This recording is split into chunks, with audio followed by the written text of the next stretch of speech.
오늘 하나님께서 주시는 말씀 로마서 5장 6절의 말씀입니다. 우리가 아직 연약할 때에 기약대로 그리스도께서 경건하지 않은 자를 위하여 죽으셨도다.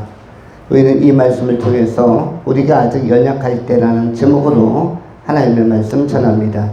세 가지로 말씀을 나눠 정돈합니다. 첫 번째, 연약. 두 번째, 경건. 세 번째, 기약. 이렇게 연약, 경건, 기약이라는 소제목으로 말씀 나눕니다. 먼저 생각하는 것은 연약에 관한 것입니다. 우리는 일반적으로 심신이 연약하다라는 표현을 씁니다. 심은 마음 심자, 신은 몸 심자, 마음도 약하고 몸도 약하다. 심신미약. 그런데 인간은 심신미약만 있는 게 아니라 하나가 더 있죠. 심신영미약. 심신영미약. 거기서 영은 뭡니까? 영미는 뭐예요? 심신영미약. 이게 뭡니까? 심신은 가수 이름입니까? 심신영미약. 뭡니까? 심신영미약. 심신과 영미가 약속한 겁니까? 뭐죠? 심은 마음, 신은 몸, 영은 우리의 영혼, 스피릿, 영. 이 세 가지가 다 미약하다입니다. 누가? 태어난 인간. 모든 지구에 태어난 인간은 몸도 약하고, 마음도 약하고, 뭐도 약하다? 영도 약하다. 하나님을 아는 감각, 관계성이 다 취약한 상태, 미약한 상태입니다. 그래서 앞으로 심신미약이라고 쓰지 말고 뭐라고 우리는 우리의 약한 이웃을 불러야 됩니까? 또 내 존재를 불러야 됩니까? 심신영미약. 너는 심신이 미약한 게 아니라 심신영미약이다. 정확하게 알려줘야 됩니다. 심신미약은 지식이 조금 부족한 사람들이 쓰는 용어고, 지식이 충만하고 또 하나님에 대한 그 진리를 아시는 분들은 뭐라고 표현해야 됩니까? 심신영미약이다. 이렇게 써야만 합니다. 성경은 우리를 심신영미약인 존재, 결국 한 단어로 표현하면 죄인으로 태어났다라고 표현하고 있습니다. 그러면 우리는 정말로 우리의 몸도 약한가? 우리의 몸은 어떤 피조물보다도 약합니다. 여러분, 이제 11월로 곧 접어듭니다. 그리고 12월부터는 첫눈도 내리고 영하로 기온이 딱 떨어질 것이고 1월, 2월에 엄청 춥습니다. 그런데 아주 미약할 것 같은 풀의 씨앗, 과일의 씨앗, 잡초의 씨앗, 꽃의 씨앗 땅에 딱 떨어지면은 12월, 1월 영하 10도, 20도에서 다 얼어 죽었을 것 같은데 2월 지나고 나면 3월부터 다시 이 미약하고 눈에 보이지도 않는 조그만 씨앗들이 새로운 생명체로 꿈틀꿈틀 땅을 뚫고 얼었던 동작문을 뚫고 올라오는 것을 보게 됩니다. 그런 시기를 보통 입춘 이런 용어들로 표현하기도 합니다. 그렇게 조그만 것들도 생명력이 있는데 엄청 강해서 뭘 견디는 강함이 있습니까? 추위. 우리는 영하 10도, 20도, 25도 내려가면 우리는 다 죽을 것 같다. 바들바들 떨죠. 실제로 인간은 그야말로 동사하는 경우도 발생할 수도 있습니다. 그런데 식물의 씨앗 가운데서 동사하는 식물은 하나도 없어요. 그렇게 추운데 다 살아납니다. 잡초든 꽃이든 어떤 과일나무든 씨앗과 이것이 땅에 묻히면 영하 10도, 20도, 30도까지 다 견디고 세범이 되면 보란듯이 그것을 자양분 삼아서 또 일어납니다. 그리고 아주 풍성하고 충만한 푸르른 계절, 실록의 계절을 가져오게 됩니다. 그리고 꽃도 피고 열매도 맺고 이름 모를 잡초 또한 그렇습니다. 그러면 이 씨앗보다도 잡초보다도 풀보다도 인간은 존재론적으로 취약합니다. 약합니다. 동물보다도 약합니다. 어떤 동물보다 약합니까? 어떤 야생에 있는 조그만 생쥐의 새끼보다도 인간은 약하고, 그리고 모든 동물의 새끼보다 인간은 다 약합니다.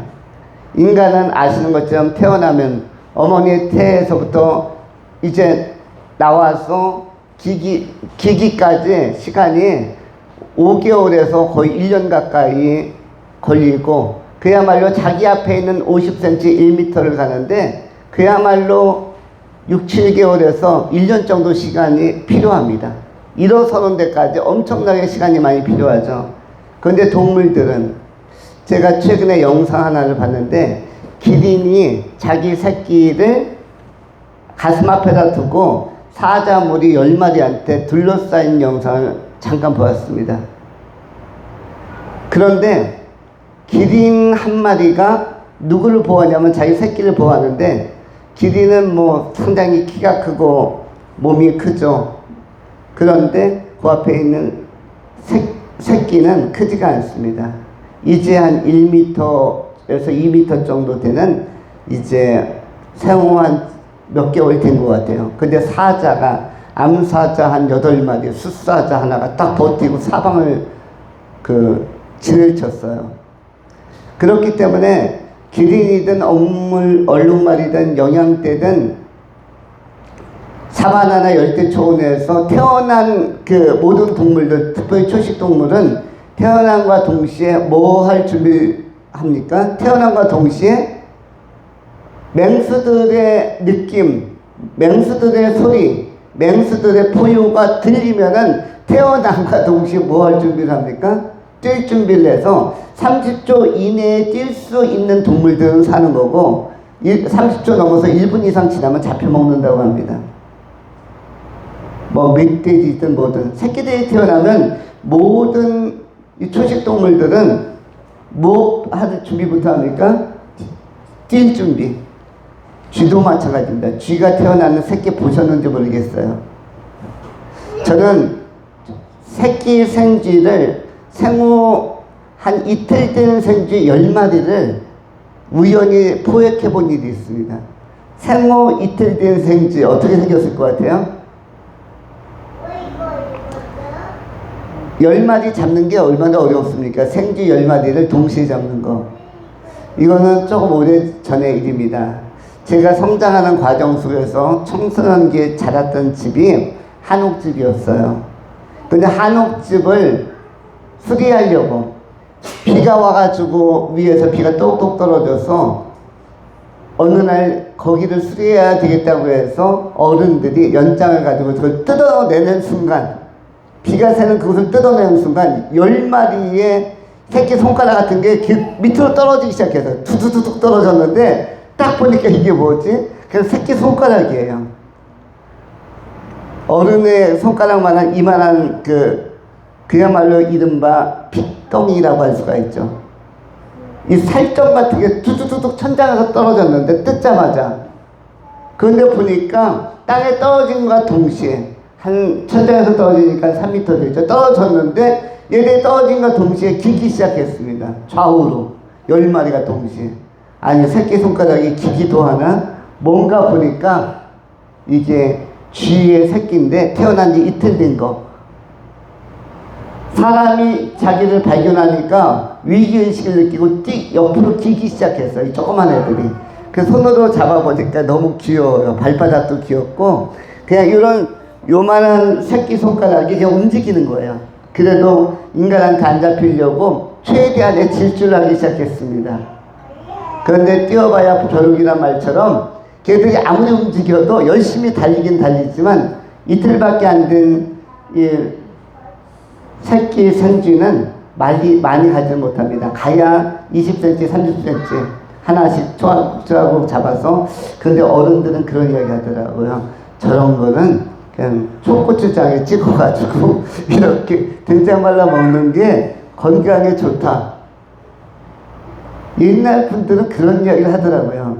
그리고 사실 저는 그 10마리를 제가 초대하지 않고 어른들이 가져왔기 때문에 실제로 초고추장을 찍어서 회처럼 먹었는지 뭐 영양이 좋다, 단백질이 최고다, 영양소가 여기 다 있다 가져갔는데, 뭐 분뱅이도 먹는 분들이 있는데 이것을 뭘로 어떻게 처리했는지, 갖다 버렸는지 땅에 묻었는지 튀김으로 해 먹었는지 회로 먹었는지 초고추장 발라서 먹었는지는 알 수가 없습니다. 또는 된장국에 넣어서 고기로 먹었는지 알 수가 없어요. 이틀밖에 안 됐으니까 뼈까지 다 씹어 먹을 수 있으니까. 그런데 이렇게 미물들도 태어난과 동시에 뭐 할 준비를 하죠? 뛰고 칠 준비를 하고 움직일 준비를 합니다. 그 조그만 생쥐가 고양이 만나면은 얘들은 굉장히 위기의식을 느끼는 거죠. 그래서 모든 이 동물들, 초식 동물들은 특히 태어나고 30초 이내에 승부가 결정된다고 합니다. 그런데 제가 느낀 것이 이 큰 기린, 어미 기린이 자기의 새끼를 가슴 앞에다 두고 이 사자들의 공격으로부터 저항하는 것을 보았습니다. 뒷발차기로 느낌만 오면 한 번씩 걷어차기 시작했습니다. 그런데 이 새끼 기린이 한 5, 6개월은 된 것 같은데 키가 2m 가까운 그런 키인데 5, 6개월 버틴 것만 해도 대단하다. 왜냐하면 사자 머리가 이번만 습격하지 않았을 것 같고 태어나고 아주 조그만 때 1m도 안 됐을 때 태어나고 일주일 만에도 습격을 했었을 텐데 그런데 이렇게 2m 가까이 클 만큼 성장했다면 참 엄청난 생존 본능이다 이것을 생각했습니다. 사자 무리의 습격은 매일 계속되었을 텐데 이렇게 동물도 강하고 무엇도 강하다? 식물도 강합니다. 생존 본능도 강하고. 그런데 약한 것이 누구입니까? 인간입니다. 인간은 그야말로 일어나는 데까지 1m 걷기 위하여 일어나는 데까지 1년이라는 시간이 필요하기 때문에 누군가의 도움이 없으면 인간은 그냥 죽습니다. 그냥 죽기 때문에 가장 연약한 구조로 태어난 것이 인간이고 그래서 인간에게는 의존적 존재라는 어떤 본능적 요소, 인간은 의존함으로써 살아갈 수 있는 존재라는 것을 알려주고 있습니다. 그래서 인간이라고 할 때 인을 갖다가 한문으로는 두인변이라고 그렇게 했습니다. 두인변. 여러분 두인변이라는 게 뭐죠? 한문은 상형문자라서 그림을 그려가지고 글자를 요약한 것이 한문입니다. 두 인간이 등을 맞대고 서로를 쉼과 의지를 하고 있는 모습을 인간의 상징으로 만들었습니다. 한 인간 또 한 인간, 에덴 동산에서 아담과 하와가 등을 맞대고 쉼을 가지고 있고 또 저 노을을 바라보고 자연을 바라보고 있는 그런 모습을 요약해서 인간, 사람 인자를 만든 것입니다. 인간은 이렇게 태어남과 동시에 의존적 존재로 태어났습니다.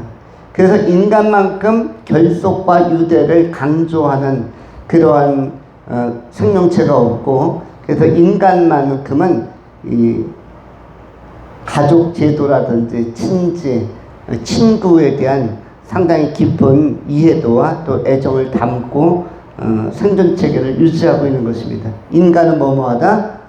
약하다. 뭐로도 약하다? 몸으로도 약하다.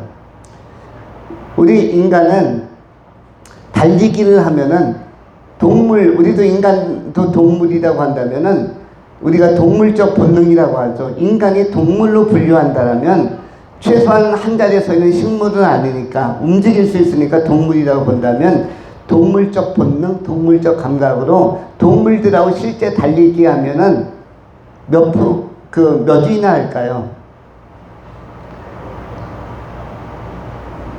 집에서 키우는 강아지랑 뛰면은 우리가 이길 수 있을까요? 우리 오봉남 권사님이 여름이랑 같이 달리기 하면은 100m 뛰면 이길 수 있을까요? 또 우리 교회에 있는 강아지 뽀삐랑 뛰면 이길 수 있는 사람 50m 주파 나는 자신이 있다. 아마 젊은 청년도 또 우리 박상원 집사님도 이준희 집사님도 뽀삐한테 50m를 단거리에서 이기기는 쉽지 않을 겁니다. 어제 우리 교회 집사님들 한 5, 6명이 육상대회 마라톤 대회를 나갔다는 얘기 들었습니다. 뭐 5km를 완주하고 왔다. 그런데 이렇게 마라토너들도 어제 그 의정부 시대회에 출전했던 이 건각들도 누구한테 달리기에서 이기기 어렵다? 뽀삐한테 이기기 어렵다. 고양이보다 날쌔지도 못합니다. 우리가 이길 수 있는 건 한 두 가지 정도 있죠. 뭐 이길 수 있습니까? 동물계에서 우리가 최하위는 아니고 하위권인데 누구를 이길 수 있어요? 두 종류. 일단 나무늘보한테는 이길 것 같아요. 나무늘보한테는 100m 경주하면은 이기지 않을까. 근데 나무늘보한테도 한 10km 경주하면 집니다. 우리 인간은 중간에 주저앉을 겁니다. 나무늘보는 꾸준하게. 거북이한테도 초반에는 이기겠지만 그들은 꾸준하게 목적지까지 가는데 우리는 5km 넘어서 7km 넘어가면 주저앉게 되기 때문에 걔들이 이길 겁니다. 최종 결승전은. 이렇게 인간은 몸도 몸마다 약하다. 또 세균에 굉장히 감염 노출 위험성이 많아서 예방주사 계속 맞지 않으면 우리가 자기의 몸을 컨트롤하기도 쉽지 않습니다. 아이들도 태어나면 계속 각종 예방주사, 필수적인 예방주사를 다 맞추면서 유치합니다. 이전에는 옛날 어르신들은 나이가 호적보다 한두 살씩 많습니다. 이유가 뭐죠? 홍역이란 질환에 대한 이 저항력과 적응력이 없었기 때문에 홍역에 걸리면 거의 다 세상을 떠나는 경우가 많았습니다. 그래서 누구를부터를 인간이라고 취급했습니까? 누구부터를 호적에 올려야 된다고 그렇게 간주했죠? 홍역을 통과한 아이. 홍역을 통과한 아이만 호적 신고를 하고 주민등록번호를 받고 이렇게 가족으로 또 인정한 것입니다. 왜냐하면 홍역을 아직 통과하지 않은 아이는 살지 죽을지 모르기 때문에. 그만큼 인간은 뭐뭐하다? 홍역이라는 세균에도 약하기 때문에 그렇기 때문에 약하다는 것입니다. 우리는 못도 약하고 몸도 약하고 또 마음이 약합니다. 마음이 약해서 우리 인간이 특별히 약한 부분은 감성이라고 합니다. 감성. 사람들은 실제로 사랑을 느끼거나 사랑을 하는 사람은 없다고 합니다. 그런데 모모한 감성에 의하여 각인된 사람들만 있다고 합니다. 뭐에 의하여? 감성에 의하여 각인된 사람들. 각인이 됐다는 것은 한번 머리에 박히면은 거기에서 벗어나지 못하는 것. 본능적으로 그 가운데 따라가는 사람들, 각인, 내지는 각인 효과라고 이야기를 하죠. 그래서 하나의 취향이 생기면 그 취향으로부터 평생 벗어나지 못합니다.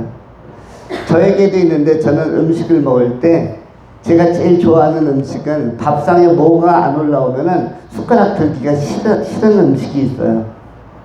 오늘 꼭 필요한데 너무 진수성찬으로 차려놨지만 국이나 이런 데는 이제 본능적으로 저는 젓가락이 움직이지 않습니다. 근데 제가 제일 좋아하는 것은 뭐냐면 열무김치 쪽이에요. 열무김치, 갓김치 이쪽이 올라오면은 저는 본능적으로 숟가락과 젓가락이 움직이기 시작합니다. 근데 고기가 딱 올라오면은 한참 동안 들여다보고 있습니다. 한참 동안 들여다보고 있다. 제가 어릴 때 시골에서 경기도 안성에서 살면서 농사 짓는 환경에서 살았습니다. 주변은 과수원이었고 그 과수원에 또 여러 가지 파나 뭐 부추나 양파나 약간의 오이, 고추 뭐 이런 거, 가지 이런 것도 재배했었는데 식물에 대한 것이 감각적으로 빨라서 음식도 요즘도 변하지 않고 먼저 이런 김치 종류, 열무김치 종류, 알타리무 종류 이쪽으로 막 손이 갑니다. 그런데 우리 인간에게는 그것도 감성적인 측면인데 우리는 다 어떻게 보면 감성이 가장 취약한 사람들입니다. 우울증이라는 것도 있죠. 우울증이라는 것도 사실 어디에 관한 것이죠? 감성적 요인에 관한 것입니다. 감성적 요인으로부터 벗어나지 못하면 우울증이 생기고 또 심화되는 것입니다. 사람은 혼자 있어서 힘든 것이 아니라 이 감정의 각인 효과 때문에 힘든 것입니다. 이것을 우리가 극복해야만 합니다. 그러면 우울한 것은 없습니다. 오히려 자유로움이 있는 것이죠. 자유로움이 있는 것이고 또 새로운 관계를 우리가 형성해 갈 수가 있는 것입니다. 중요한 것은 우리 인간은 마음도 약합니다. 마음이 약해서 또 화가 나면 통제가 되지 않는 경우도 많죠. 컨트롤하기 어려운 것들, 이런 것도 분노 조절 장애도 있을 수 있고요. 우리 마음도 우리가 조절하기 어려운 상태가 있을 수 있습니다. 그래서 내 안에 나도 모르는 내가 너무 많아요. 이런 이야기와 그런 책들도 나오고 있습니다. 내 안에 나 아닌 내가 너무 많아요. 나 아닌 나가 있는 것을 갖다가 무슨 인격이라고 합니까? 나 아닌 나가 있는 것을 갖다 뭐라고 얘기하죠? 나 아닌 나가 있으면 최소한 2인이 있는 거죠.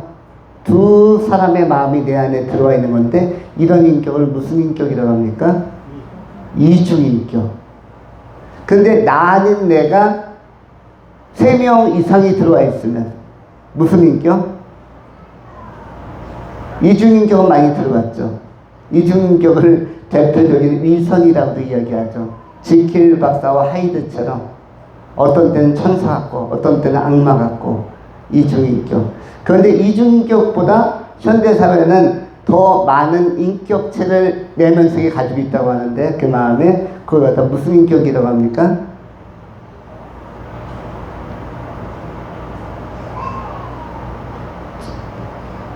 세 명 이상이 의사결정을 할 때 무슨 결이라고 하죠?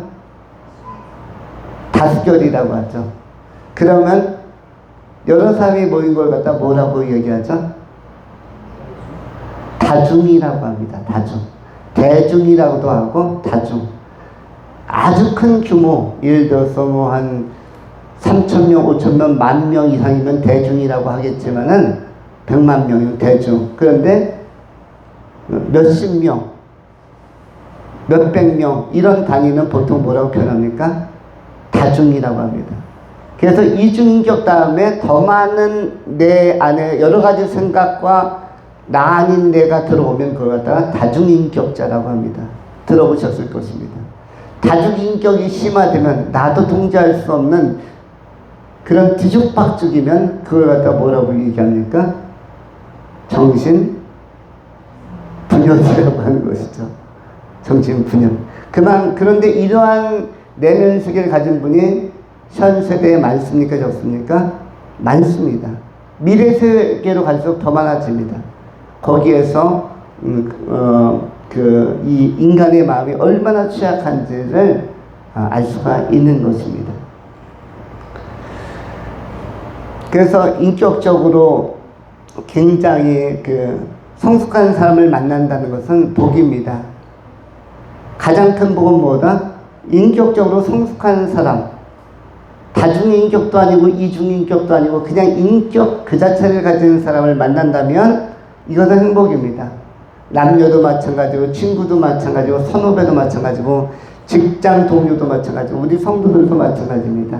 인격 그 자체를 고유하게 고매하게 그 품성을 유지하고 있다면 이 마음의 안정 아주 평화로운 호수처럼 가지고 있다면 이것 자체가 행복인 것입니다. 동시에 나 자신이 이러한 내 안에 평안과 평정을 유지할 수 있는 하늘의 평화가 내 마음에 담긴 것처럼 그러한 나를 유지할 수 있다면 세상에 어떤 일에도 크게 흔들리지 않는 다윗이 이런 사람이라고 했죠. 내가 크게 요동하지 않아야겠다.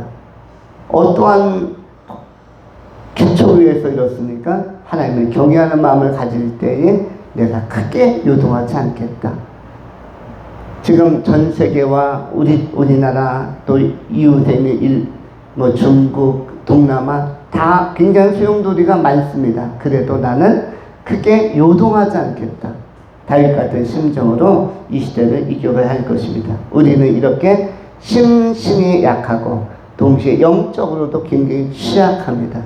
하나님을 경외하는 마음을 가진 사람들이 많이 적어지는 시대입니다. 이럴 때 우리의 연약을 인정하고 우리 주 그리스도 일선에서 더 온전함을 회복하고 주님을 잘 섬기는 주님과의 관계가 좋은 성도님들이 되실 수 있기를 축원합니다. 두 번째로 경건에 관한 것입니다. 오늘 본문은 이러한 연약한 상태에, 우리가 아직 연약할 때에 기약대로 그리스도께서 경건하지 않은 자를 위하여 죽으셨도다. 경건이라는 단어가 나오고 있습니다. 히브리어로는 하시드라고 합니다. 하시드, 영어로는 가들리니스. 이 경건이라는 단어, 가들리니스 또는 뭐 피어티 이런 단어들, 가들리니스는 뭐냐면 그야말로 하나님의 성품과 속성이 내 마음에 내주한 상태를 경건이라고 합니다. 경건의 의미는 가드, 하나님이라는 단어가 나와 있죠. 하나님의 속성이 내 안에 내주할 때의 상태를 경건이라고 합니다. 그래서 그냥 인격이 좋다 정도가 아닙니다. 하나님의 품성과 하나님의 성품과 하나님의 속성과 형상과 모양이 내 안에 내주해 있을 때, 그것이 표현되어질 때, 그것이 외표 발현되어질 때 그걸 경건이라고 합니다. 그래서 경건은 그리스도인들에게만 나타나는 특성이에요. 왜냐하면 하나님을 믿는 자에게 나타나는 예수 그리스도의 생명의 속성, 이것이 가들리니스, 인간에게만 나타나는 바로 경건으로 표현되는 것입니다. 이 경건이라는 것이 하나님께서 매우 좋아하는 것인데, 그런데 오늘 본문에서는 우리가 아직 연약할 때 기약대로 그리스도께서 누구를 위하여 죽으셨도다? 경건한 자, 경건하지 아니한 자, 경건하지 않은 자. 이 가들리니스, 이 경건을 가진 하나님의 품성을 내면적으로 가지고 있으면서 이것을 품격 있게 드러내고 그리스도의 향기를 발산하는 사람이 없다는 것입니다. 어떻게 보면 다 세속적이고 질성이 강하고 정욕이 강하고 또 편견이 강하고 이러한 상태 속에서 죽을 수밖에 없는 굉장히 내적으로 혼란스러운 이러한 사람들을 위하여, 경건하지 않은 자들을 위하여 그 다음에 뭐 하셨다? 그리스도께서 기약대로 죽으셨도다 라고 되어져 있습니다. 우리의 죄성에 관한 것은 다윗이 시편을 통해서 아주 절절하게 고백을 합니다. 다윗은 시편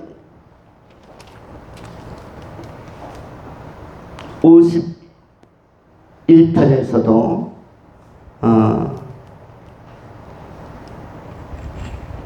자신을 모태 적신으로부터 죄 가운데 태어났다라고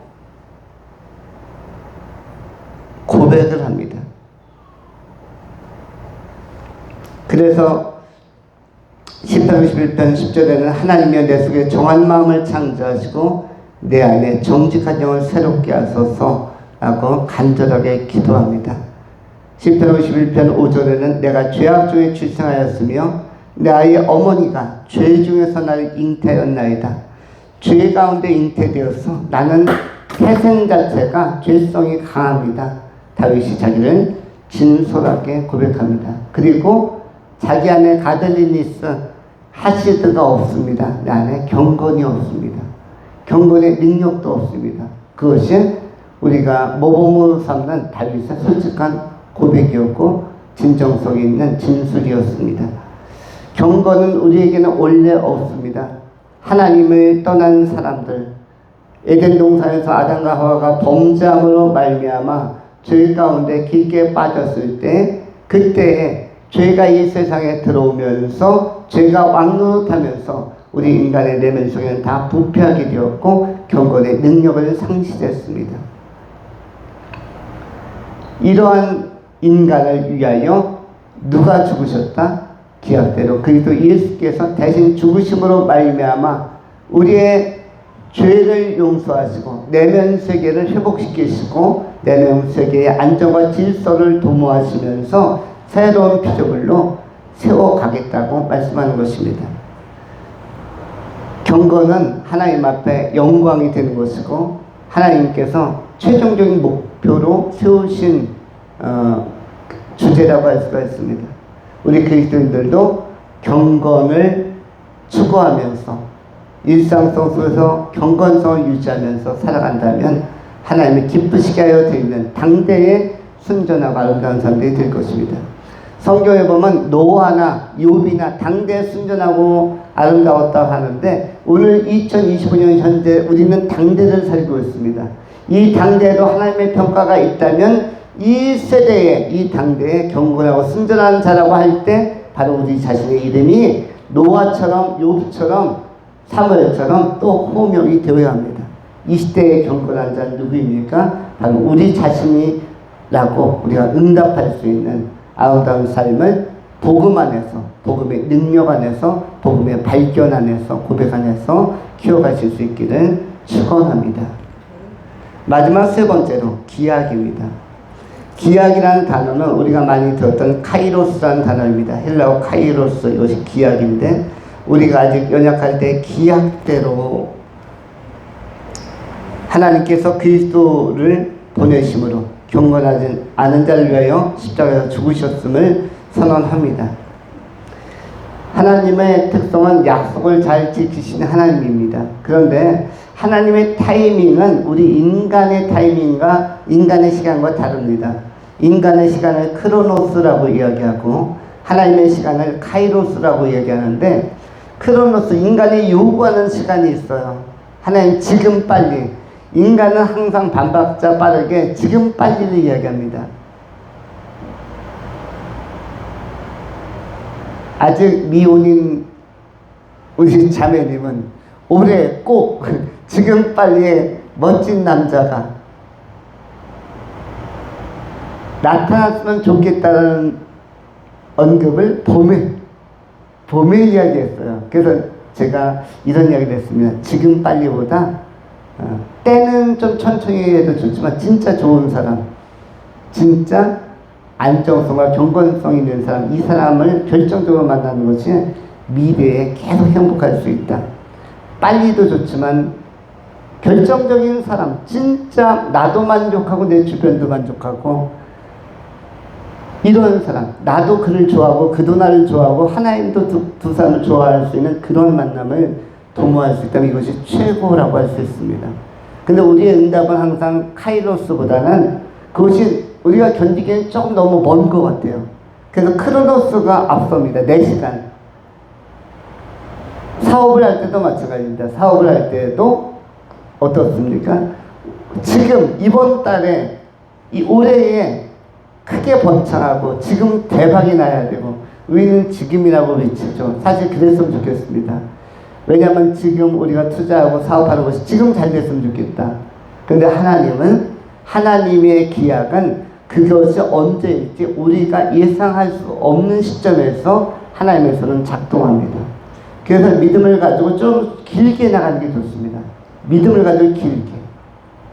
우리 삶에게도 지금 빨리 부흥을 했으면 좋겠습니다. 지금 빨리 부흥을 했으면 좋겠다. 그런데 이것은 우리의 크로노스에 관한 우리의 필요적인 요구, 희망사항이지만 하나님의 카이로스는 언제 그 부흥이 올지 주도하시는 하나님, 부흥을 주도하시는 하나님의 응답은 미래적 어느 날이 될지 우리는 지금 알 수 없습니다. 그러나 중요한 건 하나님의 계획에 이런 선한 것들이 선한 일을 하신 하나님의 역사가 담겨 있다면 때가 되면 하나님의 카이로스가 되면은 그때 이루어지는 것입니다. 그것을 깨닫는 시점을 크로노스라고 얘기하는 것입니다.